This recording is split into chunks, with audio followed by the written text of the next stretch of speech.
बिस्मिल्लाहिर्रहमानिर्रहीम। अस्सलाम वालेकुम पाकिस्तानियों। अल्लाह के नाम से शुरू करते हैं जो मेहरबान भी है और कादिर मुतलक भी है। दरूद व सलाम हज़रत मोहम्मद सल्लल्लाहु अलैहि वसल्लम की ज़ात और उनकी आल पर, जिनसे मोहब्बत के बिना हमारा ईमान मुकम्मल नहीं तसव्वुर होता।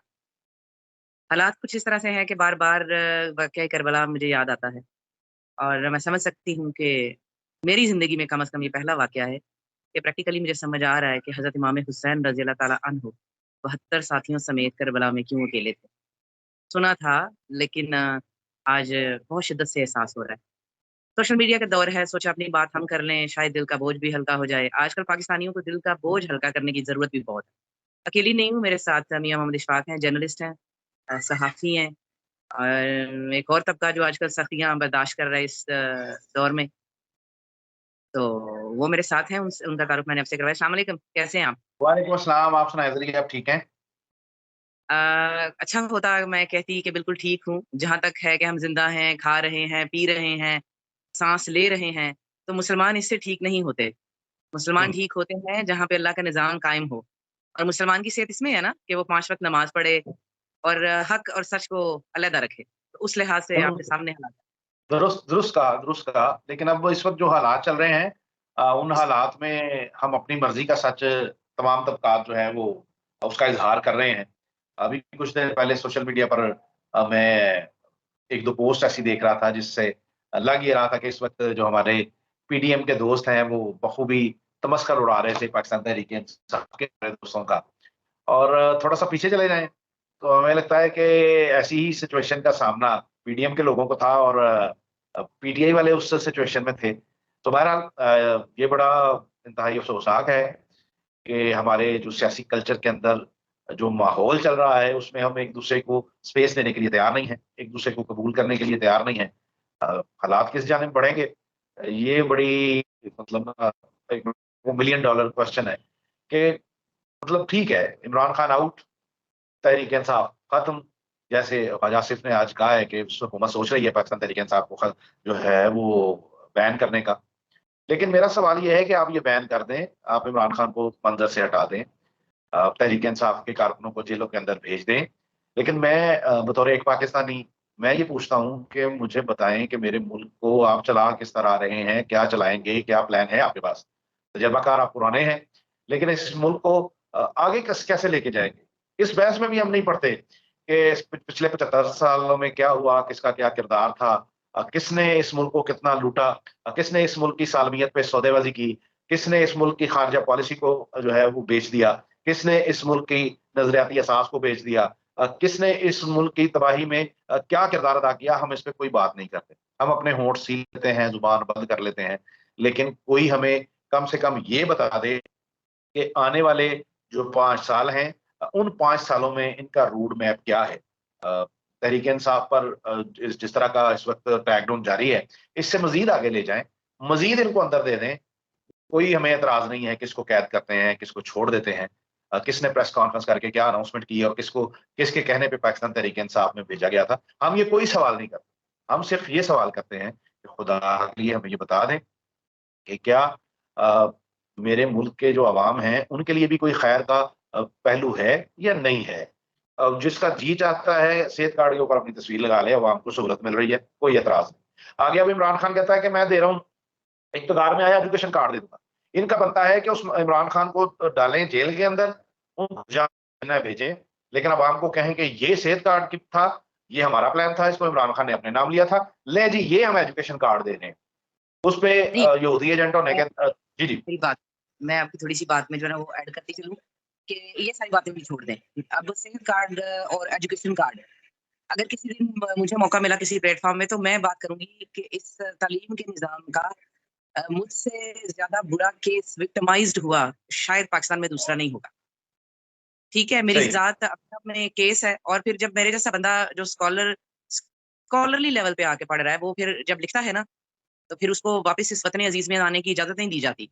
अब मैं समझ सकती हूँ कि हुँ। डॉक्टर आयशा कहाँ गईं और दूसरे डॉक्टर्स जो हैं या दूसरे और लिखने वाले क्यों चले गए? क्योंकि उन्होंने कुछ ना कुछ सच तो लिखा ही था ना, तो फिर वो चले गए। तो मजबूर हो जाते हैं ना लोग। चलें इस पे वापस आते हैं कि कौन हमें क्या देगा? सेहत नहीं हमें मिलने वाली, अगले 10 साल कोई सेहत की सहूलत नहीं मिलेगी।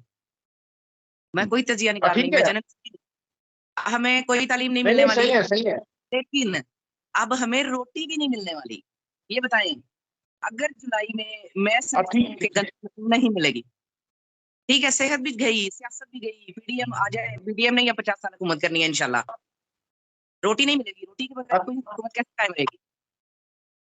मैं बिल्कुल आपकी बात से किसी हद तक मुत्तफ़िक हूँ क्योंकि इस वक़्त जो हुकूमत चल रही है उसकी तरजीहात में शायद हम हैं ही नहीं। हमसे मुराद मेरी पाकिस्तान के अवाम है। उनकी तरजीहात में है ही नहीं, मतलब नज़र ही नहीं आ रहा कि हमें लगे कि ये इस वक़्त जो है वो फलाँ-फलाँ पॉलिसियाँ तरतीब दे रहे हैं और उससे अवाम का फ़ायदा होगा। तो ये बड़ा तकलीफ़देह है, इस पे क्या बंदा बात करे। इंतहाई परेशान-कुन हालात हैं और सियासी सूरत-ए-हाल को देख के लगता है कि शायद सख्त बातें मैं कहना नहीं चाहता, आपको पता ही है, इस वक़्त जो हालात चल रहे हैं। लेकिन किसी को गर्ज़ लग नहीं रहा कि इस वक़्त अवाम के साथ है। जी। जी, वो तो बिल्कुल आपकी बात ठीक है, लेकिन जो बार-बार हमारी तारीख़ और सारे मामला देख के मेरे ज़हन में बात आती है ना, देखिए अंग्रेज़ आए थे, उन्होंने रेल का निज़ाम बिछाया पूरे हिंदुस्तान में, अभी भी हम उसी पटरी पे रेल चलाते हैं। पुल बनाए और डाक का निज़ाम अच्छा किया, मुल्क को जोड़ दिया, इतना बड़ा हिंदुस्तान था, उसको जोड़ दिया और एजुकेशन के स्टैंडर्ड्स बेहतर किए, कुछ ना कुछ किया, जब तक उन्होंने कुछ ना कुछ किया, वो सस्टेन रहे, लोग गुलामी में रहे। महात्मा गांधी थे, कायद-ए-आज़म थे, बड़े-बड़े लीडर आए गए वो सियासत कर रहे थे, लेकिन फिर भी निज़ाम रहा। बेशक वो गुलामी थी। अब गए कब अंग्रेज़? आपको पता है कब गए? तब गए जब हिटलर ने पूरे यूरोप की बैंड बजा दी, ब्रिटानिया को के खज़ाने खाली होना शुरू हो गए, तो तब वो गए जब पैसे नहीं रहे। तो पाकिस्तान के हुँ। पास तो शायद डेढ़ 2 अरब डॉलर पड़े हैं और बजट हमने 6 को 9 को जब भी जून में पेश करना है, उसमें पेश क्या करना है? ये मुझे समझ नहीं आती। हमें आईएमएफ जियो खबर देता है कि आईएमएफ का जो मुआहिदा है बिल्कुल वो गायब होने वाला है, वो नहीं होगा। कहाँ से आएँगे पैसे? कौन लेके आएगा पैसे? पहले क्या होता था ना, कहाँ से आए ये पैसे जो तुम्हारे पास है। अब मैं कहती हूँ ये मुल्क के अंदर पैसे कहाँ से आएँगे? चलना हमने कर्ज़ पे है। टेक्सटाइल जो रहेंगी ठीक अब है। वो जाएगी। मैं मुत्तफ़िक हूँ जिस जो आपने कहा ना पहले पूछा जाता था कि कहाँ से आए पैसे, वो उसका बड़ा एक वो पाकिस्तानी किसी फ़िल्म का ग़ालिबन मोहम्मद अली का ये किसी मारूफ़ फ़िल्म का डायलॉग है कि कहाँ से आए ये झुमके, किसने दिए ये झुमके। तो मतलब अगर ये पूछ लिया जाता इस रियासत पाकिस्तान में कि कहाँ से आए ये झुमके, किसने दिए ये झुमके, तो आज हम ये डिस्कस ही ना कर रहे होते। जी, मैं मैं मतलब अगर आप देखें एक बात सुनें, वो ये जो मैं हूँ ना इस कौम की, मैं इस कौम की कुछ नहीं लगती। मैं कभी भी अपने आप को नहीं कहूँगी इस कौम की मैं बेटी या बहन, नहीं। मैं कुछ नहीं हूँ, मैं गुलाम हूँ। जो हम गुलाम हैं ना, वो इन गुलाम औरतों के झुमके थे। हमारे हक के वो सही झुमके थे, जो किसी ने नहीं पूछे। अब गुलामी की ज़ंजीरें हैं, बताएँ ये गुलामी की ज़ंजीरें भी कौन ला के हमारे पैरों में डालेगा? देखिए, पाकिस्तान देखिए को पिछले एक अमेरिकन जनरल कह रहे थे, 3 जुमले थे उस बंदे के कि पाकिस्तान को फ़िक्र करनी चाहिए तो इकोनॉमी की। सही कहा, सही कहा। वो तो इसमें तालिबान तो में ये अपने तो एक किसी बाहर आप किसी रेहड़ी-पान को भी कहेंगे ना, तो हर बंदा यही कहेगा कि हमें अपनी मईशत की फ़िक्र करनी चाहिए। यहाँ पे किसी आम गुज़रते हुए किसी फ़कीर से आप पूछें कि पाकिस्तान का मुस्तकबिल कहाँ है?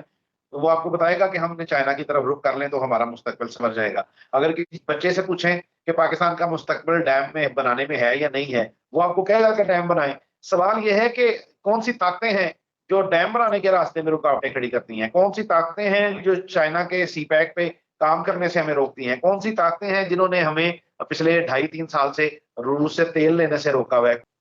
मेरी बात सुने वो ताकतें हैं, जिनके पास हमने खुश्क मेवों से भरा हुआ कंटेनर भेजा था तोहफ़े के तौर पे, रमज़ान में। वो ताकतें हैं।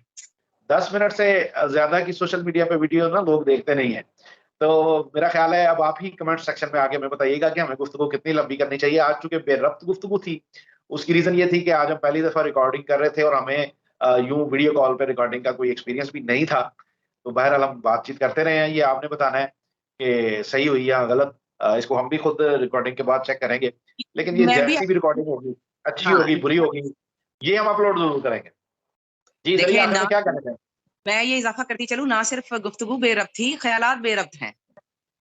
ज़बान से ये हाँ, सही कहा। किसी खैर का कुछ कोई एक इशारा ही अल्लाह ताला हमें अता कर दे, ताकि ये जो मायूसियाँ हैं, ये कम हो सकें। तो सामईन और नाज़रीन आज के लिए बस इतना ही। इंशाअल्लाह रोज़ाना की बुनियाद पे कोशिश करेंगे कि आपसे जो करंट अफ़ेयर है, उस पर बातचीत होती रहे और आपकी राय भी हम लेंगे। कोशिश करेंगे कि लाइव सेशन भी रखें, लेकिन अभी चूँकि इब्तिदा है प्लान हमारे बड़े हैं, अभी आगाज़ है। अब तक के लिए इतना ही। अपनी तन्हाइयों, अपनी महफ़िलों और अपनी दुआ में आप सबको याद रखिएगा। अल्लाह हाफ़िज़।